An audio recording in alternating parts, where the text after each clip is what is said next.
In this video, we're going to be taking a look at the Special Functions menu. And Special Functions in EdgeTX is kind of a grab bag of special functions that don't really fit anywhere else. Things like turning the screen brightness up or down, turning the volume of the radio up or down, playing an audio track in response to some kind of a trigger, or overriding a channel value. We're going to take a look at all the special functions, and we're going to see ways that we might use them. Special functions are accessed by pressing the model key, and then we will page to the Special Functions menu. Here it is, and you can see I've already got some of them set up for something I was doing in this model previously. Special functions, because they're in the model menu, they apply per model. But there's also a global functions screen, which you can access. I'm just going to exit out here, and I've got the screen zoomed in so you can't see me pressing the buttons, but we've been doing this long enough. You probably know what buttons I'm pressing by now. If I press the Sys key to get to the radio settings, here's the Tools menu, and if I page through, I will get to, there it was, Global Functions. Global Functions is a Special Functions menu that operates for all models on the radio. So we can set these special functions up to be global. For example, if I have a knob that I turn and it turns my screen brightness up or down, or it turns the volume of the radio up or down, I want that to be global. I don't care whether I'm flying my multi-rotor or my glider or whatever. If I turn the volume of the radio down, I want the volume to go down. Whereas sometimes I want those special functions to be model specific. So we're going to take a look in the model Special Functions menu and see what we've got there. And I'm just going to scroll down. You can see here we've got several different lines of special functions we could set up. And we'll just click on one new line. And the first thing that we've got is a switch that determines whether the special function is going to become active. This is a condition that activates or deactivates the special function. And in this case, I could set that to a switch just by flipping the switch. Here we've got switch SB. And when switch SB is down, this special function will activate. And when switch SB is in the middle or the up position, it will deactivate. And if you're familiar with logical switches, we could also trigger that based on a logical switch. In fact, if I just long press here, I can see all of the things I could use to trigger that. I can use switches, trims, logical switches, other. What's other? Other is on. And on means that the special function is always activated. So for example, if I was going to set up a special function that made me turn my screen brightness up or down, or my volume up or down by turning a knob, I don't want to have to activate or deactivate that by flipping a switch. I just want that to always be active, and I would use on as the sort of activation condition. So we'll set that to on for now. And then we've got what the special function is going to be. And I'm going to go through the list of these, but I'll also give you some examples to make it sort of practically applicable as we go into the video. The first one is override. An override overrides a channel value. The number one way that this is used is to do a lockout of your throttle, a good old-fashioned throttle lockout. So what I could say is that when switch SB is in the down position, we're going to override channel, whatever my throttle channel is, channel 3, and we're going to make that value minus 100. And now, if I go back out and we take a look at channel 3, hold on. Here we go, here's channel 3. Wait a minute, it's working. No matter how I put the switch, channel 3 is still working. What the hell's going on there? That special function is not actually activated yet, because there's more to activating a special function than just that one switch that I showed you. Let me go back to the special function screen. And you can see here, this checkbox right here. If this checkbox right here is not enabled, the special function is not enabled. Well, what about this thing?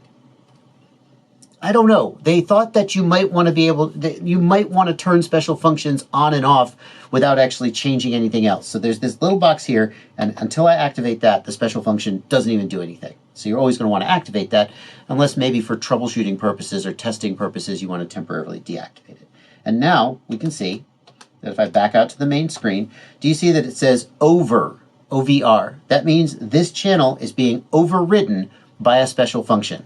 And you can see that as I move the throttle, channel 3 does not move. And if I flip that switch to the middle position, the override goes away, and now the channel moves normally. That's very handy because you'll forget that you've got this special function set up. And then you'll be like, why is my channel not working? Okay. Now the override channel special function is pretty limited in what it can do. It basically just lets you override a channel with a fixed value. And if you get really deep into EdgeTX programming, you could see that you could use global variables, which we haven't talked about yet, to do a little more sophisticated stuff. But in general, the override channel you're not going to use it for very many things. Most of the things you're going to want to do with channel overrides and channel manipulation, you're going to want to do either in the inputs or the mixes screen, or maybe the output screen, but probably not. You can do a lot in the mixes screen. You could do your channel override in the mixes screen. You could just say, you could set up a mix that said, if switch in the down position, then set the channel value to max equals -100. If the switch is in the middle or up position, then just pass it through normally. The advantage of the special function is that it gives you just a brute force way to say, forget everything, forget the mixer, forget the input screen, forget it all, just set this channel to a fixed value. When this condition is met, shut up, just do it. And so that's kind of when that comes into play. And on the touchscreen radio, we don't have a bunch of lines to fill in. We just have however many special functions we have, and if there aren't any, then the screen is just blank. I tap the plus key here to add a special function, and here I see the list of available special functions. So we still have a limited number of special functions, quite a large number, 64, but they're not going to be shown there on the screen until I start creating them. So I'll hit the plus key here, and I'll add special function number 1. And we can see here we've got the same parameters, the trigger, which can be a switch, or it can just be on all the time. And then for the function, we can continue down the list of functions. The trainer function is used if you're using the BuddyBox functionality to connect your radio to a student pilot's radio. This is something that has been very common in the past with fixed-wing flyers, but FPV pilots tend not to use it very much. The idea is that you plug the two radios together. The instructor can pull a switch on his radio to hand control over to the student, but then if the student is about to crash, the instructor releases the switch and takes control back. And the trainer special function is used when that is activated, it gives control over to the student, and when that is deactivated, it takes control back.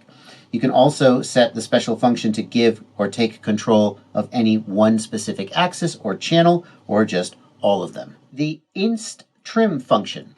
When the inst trim function is activated, it takes the stick positions and copies them to the trim switch positions. So let's just do that by way of example. If I set the trigger here to be, how about a momentary switch? So you can't see, but I press the switch on the right shoulder, switch SF, and it's going to be switch SF down. It occurs, the inst trim function will be invoked, and we do need to enable that for that to actually work. There we go. What I'm then going to do is back all the way out here, and you can see my trim switches are all centered. But then if I hold left yaw and activate the inst trim function, the yaw trim is now in that position, whatever position my stick was in. If I recenter it, it'll come back the other way. And that's going to work on all of my control channels. So the idea here is that if you've got an airplane and you're trying to trim out the airplane, rather than you like going and manipulating the trim switches manually, what you do is you move the sticks into a position that holds the plane flat and level.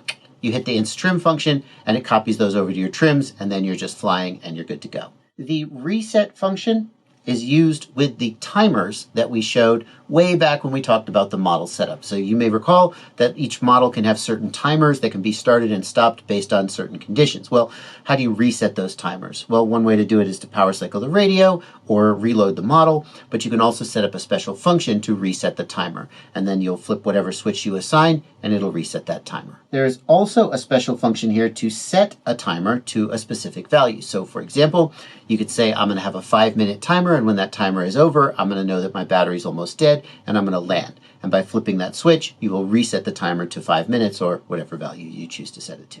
The adjust special function is used to manipulate global variables.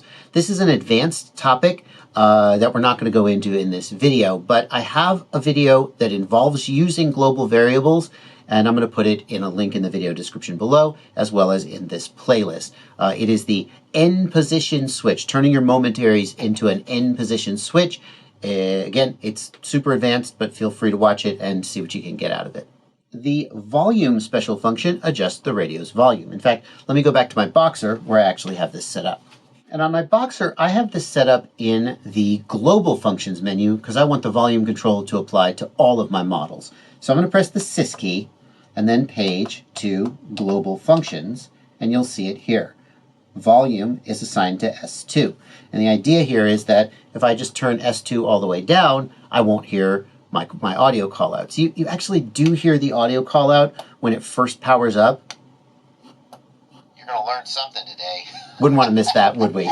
You do hear that one, but then after the model loads, after the radio boots up, the volume control takes over, and then you don't have to hear anything. You turn the volume up or down as you like it. You see here the other global function that I have is backlight, and that is on switch potentiometer S1, and that lets me turn the backlight of the radio up or down, and that is mostly useful because when I record videos, I need the backlight to not be so bright that it like overexposes the camera, and that's what I use that for. But in theory, you could turn that all the way down and save some battery life or something. The next few special functions have to do with playing back sound and audio files.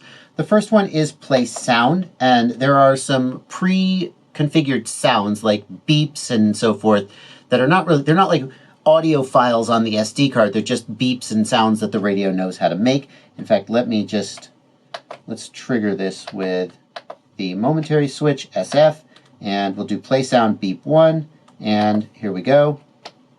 Oh, I have to turn the volume up. Hold on. So when I press the button, it makes a beep.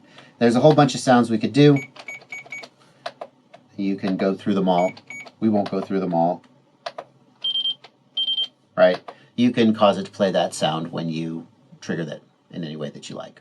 I want you to notice that when we chose play sound, we got an additional option right here, and that is the frequency with which to repeat the sound. So if I set this to 1 and then hold down the switch, it will repeat that beep every 1 second. If I set that to 5, it'll repeat every 5 seconds. The idea is that maybe we're not triggering this based on a physical switch, maybe we're triggering it based on some logical condition, and if that's the case, then we want it to keep beeping until we notice or do some action. We also have the option here to set this to dash, which means it'll just occur one time whenever it triggers. That's the default. And here we've got the exclamation point, which is programming language for not. And the exclamation point option means that we will not play the sound at startup. So there's a problem where you have play sound special functions and they will just randomly trigger at startup because as the radio initializes, it does that sometimes. And by setting this to not or exclamation point, it prevents them from playing at startup. You probably want that. After play sound, we have the choice play track. And play track plays a WAV file off of the SD card. If I go over here, I can select the WAV files that are on the SD card, and let me just activate this. Altitude hold off. So you can make custom WAV files and trigger them, and like what people will do with this is they will set custom functions so that when they flip their switch into angle mode, the radio will say angle mode, so that they can have an audio reminder of what mode they're in. I personally have never done this because it's so much manual work. You have to make a special function for every switch in every switch position. SF down, angle mode. SF middle, horizon mode. SF up, acro mode. You go to all the trouble of making the special function, and then one day you decide, well, I want to change how my switches work, and you have to redo it. And I just sort of memorize my switch functions, but it is a thing that people really like to do. Finally, we have play value. And play value lets you play or read out a telemetry value. So for example, let me just go here and we will, let's see, what are our choices? If I long press here, yeah, I can select from a menu. Let's just choose a potentiometer position. I'm going to play the value of potentiometer S1, and again, we'll enable this. 0. And S1 is zeroed out. And now I'm going to turn S1, and you see my screen got brighter as I turned S1 because that's my brightness. 100.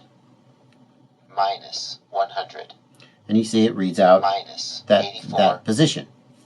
You could do that with any of the controls. So I can do that with any of the controls, and it reads out the control position. But more interestingly, I think, to me, is I can do that with my telemetry values. Where's the telemetry values? Oh, this model doesn't have any telemetry. Okay, hang on one second.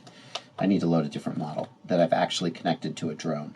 That's the issue. Switch warning. So I'll go to my real model, and now if I go to special functions, play value, and now I can choose a telemetry value.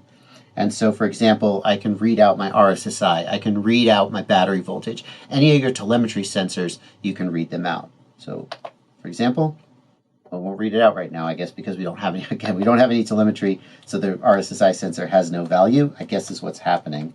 I don't want to plug in a quad and get that all set up, but you get the gist of what I'm getting at. This is really nice because, for example, you could say, when my battery voltage gets below 3.5 volts, read out low voltage, or read out 3.5 volts. You can have it read out the actual value. This is something I showed how to do in one of my earliest videos about OpenTX setup. I'll put it in the video description and in the playlist, although you should be aware that it's really old and should be used just to get the concept. You may not be able to follow it exactly because some of the menus may have changed. Next, we've got the background music special function. And with the idea behind this one, and I know this is a little far-fetched, is that you're going to load audio files. They have to be WAV files. They can't be MP3s, I don't believe. So it's kind of silly. But you're going to load WAV files onto your SD card, and then it will play them as background music. It'll just play them off in the background. So for what purpose, I have no idea. 69, And it'll just keep playing it 69, as background. 69. Okay, so why would you want to do this? I don't know. You could have, Street Fighter music start playing when you arm. So like we're ready to go. I just made that up off the top of my head. I'm a total dork. That's background music. And then background music 2, or that's not a 2, that's a pause symbol. Background music 2 will pause and then unpause the music playing based on the background music one. So rather than stopping and restarting the background music, which causes it to start from the beginning again, if you activate background music and then activate background music 2, it'll pause and unpause. Who's using their radio to play background music? I have no idea. The option is there. Vario is useful if you have a glider. It enables the variometer beeping sound for the ascent and descent of the model. If you don't know what a variometer is because you're not a glider pilot, then you probably don't care about this. And frankly, even if you do know what a variometer is, I think that the delay of the variometer based on telemetry data is so high that glider pilots prefer to have like a dedicated hardware variometer. I'm actually not 100% sure about this. But you can, if you have an altimeter on your aircraft, a barometer basically, or any other way of getting altitude, and then it's reported via telemetry back to the radio, you can have your radio be your variometer where it'll go as you're climbing and descending. The haptic option causes the radio to vibrate when the condition is met. So if you had some kind of a condition that you wanted to alert via haptic feedback, you would use this special function. SD logs activates logging of various data to a CSV file on your SD card. This is really useful because it'll log all your telemetry data, for example, so if you want that, but it'll also log a whole bunch of information about the radio, including stick positions and so forth. And the idea here is like, you could set this to your arm switch. So my arm switch, let's make it, when I put SA up, that's my arm switch. We're going to begin SD logging, and we're going to log once every 1 second. Can I turn that down? We can log once every 0.1 seconds. I've seen scripts, for example, that take these SD card logs and they will draw the stick positions. They'll draw a graphic, an animated graphic of the stick positions. There's various troubleshooting you can do. You can if you're getting GPS data from the quad via telemetry, then you can you can generate a track, a ground track on a map or something. There's various things you can do with these logs, but by default, they don't want to fill up your SD card with logs, and so by default, these are not created. Screenshot creates a screenshot of whatever's on the radio screen and stores it to the SD card when this is triggered. This is a new one. I actually didn't know this existed. Audio amp off turns off the audio amplifier for radios where the speaker buzzes or makes other unwanted noise. That's kind of cool. In fact, what I should do, I don't really have this problem, but what I could do is make a special function, a logical switch, where if I turn this all the way down to its lowest value, the audio amplifier turns off. So we're not just at 0 volume, but literally the whole speaker is silenced. That's kind of cool. I'll do that at the end of this video for you. Bear in mind that not all radios have the ability to switch the audio amplifier off, so this may not do anything. Before we continue with the video, I'd like to remind you that the single best way for you to help make sure that I am able to continue making content like this, which hopefully you value, is to join my Patreon. Patreon is a website where you subscribe to me for as little as $2 a month. That's the minimum amount, just $2 a month. Someone's vacuuming. But join my Patreon, get access to my Discord server, and just feel good about supporting the work that I do here. If you watch my content regularly, then hopefully eventually you'll come to a point where you go, this guy's earned my support. If today is that day, join my Patreon at any level, at any dollar value that you pick. $2, pick $5, pick $10, pick whatever amount you think is fair for the amount of value you get out of my content. There's a link down below where you can click through. And if today's not the day, if you're like, I just want to watch the video, you've probably already skipped ahead. But yeah, keep watching the content. I'll keep making the content, and I hope that day comes. Let's go ahead and do an example of turning the audio amplifier off when pot S2 is all the way in the bottom position. And the first thing I'm going to need to do is create a logical switch to detect when the potentiometer is all the way down. We haven't really dove deep into logical switches right now, but follow along and see if you can keep up. We're going to go to the logical switches screen and find us an empty line. And this logical switch is going to be A less than X. V1 is going to be the potentiometer S2, and V2, is going to be not minus 100. We don't, because it would have to go all the way to minus 100 to trigger. Let's make it like minus 95. So as I turn the potentiometer, I'm going to turn it off screen. You can take my word for it though. Watch where it says L16 here, and as I turn the potentiometer all the way to the left, as it gets all the way to the left, there, it triggers, and it is, the logical switch becomes true. So now we have a logical switch that tells me when my volume knob is all the way down. That's essentially what I've built here. So that's L16. Then what I'm going to do is I'm going to go to my special functions, and for my trigger condition, I'm going to long press here and go to logical switches and choose L16. And then I need to activate this. And now we can see that when I turn that knob to the left, audio amp off activates. And it doesn't have any effect because my speaker already wasn't buzzing, but I promised to show you how to do that, and now I have. And now you know about the special functions menu in EdgeTX. In some ways, special functions is not like as versatile a toolkit as like the mixer screen where you can just do a million different things. There are a few specific special things that you might want to do, and this is where you do them. But the day that you wake up and you're like, I want to change the volume of my radio, you're going to be glad you watched this video. There's a playlist of all the videos in this series down in the video description below where you can learn a lot more about EdgeTX. I hope you check it out. I'll also put a card on screen, and I'll put another card on screen to the video about global functions, the super advanced one I told you that I was going to link below. I'll put both of those on screen, and I'll see you there.